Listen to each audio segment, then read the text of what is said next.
আজ ২৯শে অক্টোবর ২০১২। আমাদের সফরের তৃতীয় দিন। এখন বেলা ২:৩০ বাজে। আমরা লাভায় ফিরে এসেছি।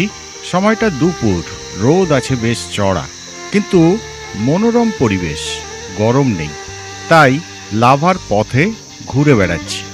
সবুজ বনানীর দৃশ্যটা বেশ সুন্দর হলেও কাঞ্চনজঙ্ঘা কিন্তু তার দলবল সহ মেঘের আড়ালে চলে গিয়েছে।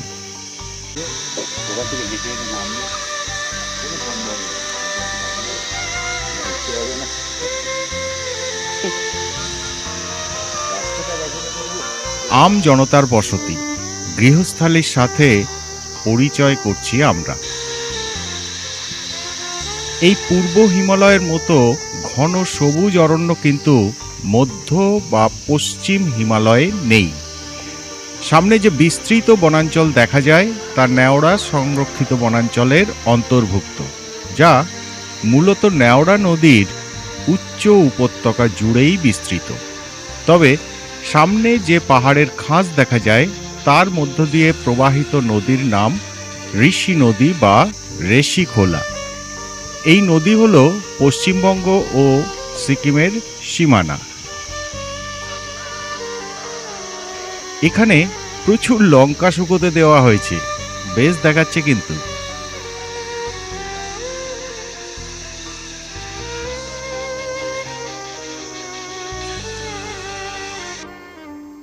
বিকেল ৫টায় আমরা আবার হাজির হলাম লাভা মনাস্টারিতে। বিকেলের পড়ন্ত রোদ এসে পড়েছে, দৃশ্যটা বেশ মনোরম লাগছে। এখন মুখোমুখি রোদে চড়তেনগুলো ঝলমল করছে, খুব সুন্দর দেখাচ্ছে।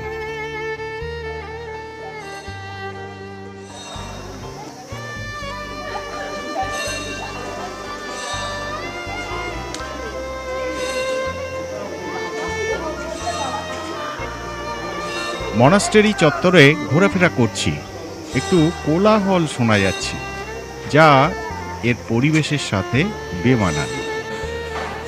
ভিতরে প্রবেশ করে দেখলাম বৈকালিক প্রার্থনা চলছে।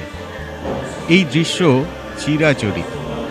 এই পরিবেশে মন শান্ত হয়ে যায়, খুব ভালো লাগছে।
প্রার্থনা সভা থেকে আমরা আবার বাইরে আসলাম সেই চোরতেনগুলির সামনে। প্রতিটি চোরতেনের পরিচয় দেওয়া থাকলেও তা তিব্বতী ভাষায় লেখা বলে আমাদের পক্ষে তার পাঠোদ্ধার সম্ভব নয়।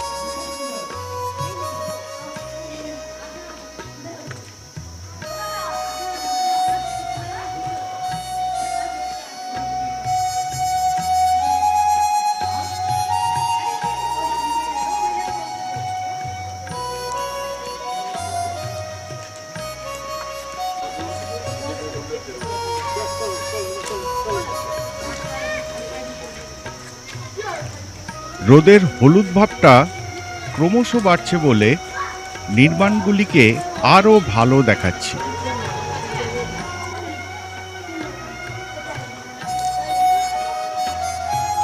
Monk quarter.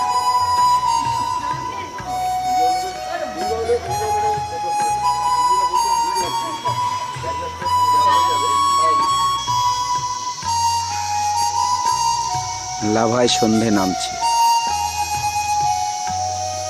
পড়ন্ত সূর্যের আলোয় মেঘ এখন সোনার রং ধারণ করেছে।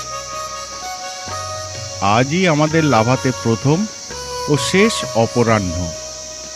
বেশ উপভোগ করছি।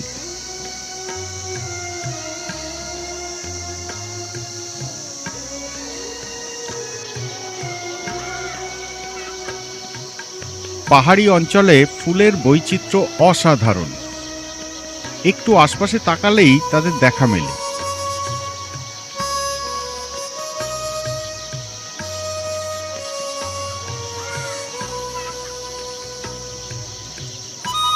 সন্ধ্যা নেমে আসছে। তুষার শৃঙ্গগুলির মাথায় সূর্যের শেষ লোহিত রশ্মির ছোঁয়া। একটু পরেই অন্ধকার নেমে আসবে।